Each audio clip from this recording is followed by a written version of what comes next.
South Africa T20 లీగ్‌ల మా Macron దంచి కొడతాండు. 11 ఇన్నింగ్స్‌లల్ల బ్యాటింగ్‌ల 340 రన్లు, బౌలింగ్‌ల 10 వికెట్లు.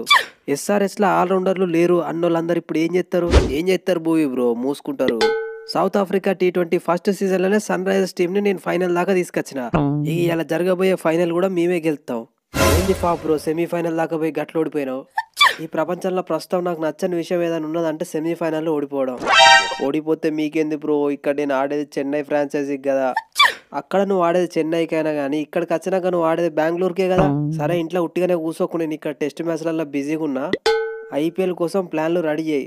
ఈసారి కూడా సెమీఫైనల్ ఓడిపోయినావంటే నిన్ను టీంలోకి వెళ్ళి బయటికి నూకుతా. లేదు బ్రో ఈసారి సెమీఫైనల్ కూడా దాటి ఖచ్చితంగా మనం ఫైనల్ దాకా పోతాం. అంటే ఫైనల్ దాకా పోయి ఫైనల్ ఓడిపోతావా? లేదు బ్రో ఫైనల్ కూడా మనమే గెలుస్తాం. మరి అది చెప్పు గాడిద, ఫస్ట్ ఆర్సీబీని కప్ ఎట్లా గెలిపియాలన్న దాని గురించి ఆలోచించు. బాహుబలికి కట్టప్ ఎట్లనో ఈ హార్దిక్ పాండ్యాకి కేన్ మామ అట్లా. పోయినసారి నెంబర్ 3 పొజిషన్లో వేడు బాబాయ్ దెబ్బేసిండు, విజయ్ శంకర్ దెబ్బేసిండు. అయినా కానీ మమ్మల్ని కప్పు కొట్టకుంటే ఎవరు ఆపలేకపోయారు. ఈసారి అదే పొజిషన్లో మా కేన్ మామ వచ్చిండు. బ్యాటింగ్ పిచ్ అయినా ఓకే, స్లో పిచ్ అయినా డబుల్ ఓకే. ఈ సీజన్ కూడా కప్పు గుజరాత్ టైటాన్స్దే. తమ్ముడు హార్దిక్ అతిగా ఆశపడే ఆడది, అతిగా ఆవేశపడే మగవాడు సుఖపడ్డట్టు చరిత్రలో లేదు అని నరసింహ సినిమాలో రజనీకాంత్ చెప్పిండు. ఒక సీజన్లో మేము డౌన్ అయినావు కాబట్టి ఒకసారి కప్పు గెలిచినావు, తప్పు లేదు. రెండో సీజన్ ఈ తల ఉండంగా కూడా గెలుస్తా అంటున్నావు అంటే అది ఖచ్చితంగా అతిగా ఆశపడడమే అవుతుంది. మరి కరెక్ట్ చెప్పినావు ధోని బై.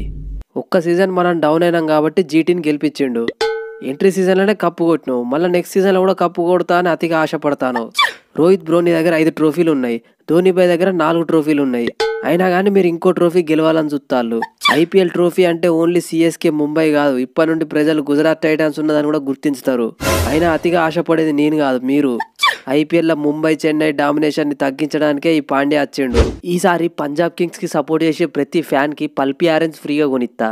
ఒకప్పుడు ఎస్ఆర్హెచ్కి నేను క్యాప్టెన్సీ చేస్తా అంటే ఫ్యాన్స్ అందరు ఖుష్ అయ్యారు. ఇప్పుడు మళ్ళీ పంజాబ్కి క్యాప్టెన్సీ చేస్తానా? ఖచ్చితంగా ప్లే ఆఫ్స్కి క్వాలిఫై అవుతాం. ఏమంటావు శామ్ కరణ్? గబ్బర్ అన్న ఖచ్చితంగా మనం ఈసారి క్వాలిఫై అవుతాం. మన దగ్గర లివింగ్స్టన్ ఉన్నాడు, బేర్స్టో ఉన్నాడు, బౌలింగ్లో రబాడా ఉన్నాడు. అందరికంటే పెద్ద ఆల్రౌండర్ నేనున్నా. ఈసారి మన టీంని ఎవరు ఆపలేరు. అందరికంటే పెద్ద ఆల్రౌండర్ నువ్వైతే మరి నేనెవల్ని?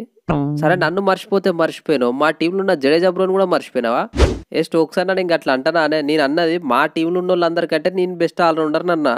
ఇంగ్లీష్ టీ20 బ్లాస్ట్ కాడికెళ్ళి బంగ్లాదేశ్ ప్రీమియర్ లీగ్ దాకా నేను ఆడని లీగే లేదు. ఒకరోజు ఒక దేశంలో లీగ్ ఆడితే ఇంకో రోజు ఇంకో దేశంకి పోయి లీగ్ ఆడతానా? ఇవన్నీ లీగులు నేను ఎందుకు ఆడుతానో తెలుసా?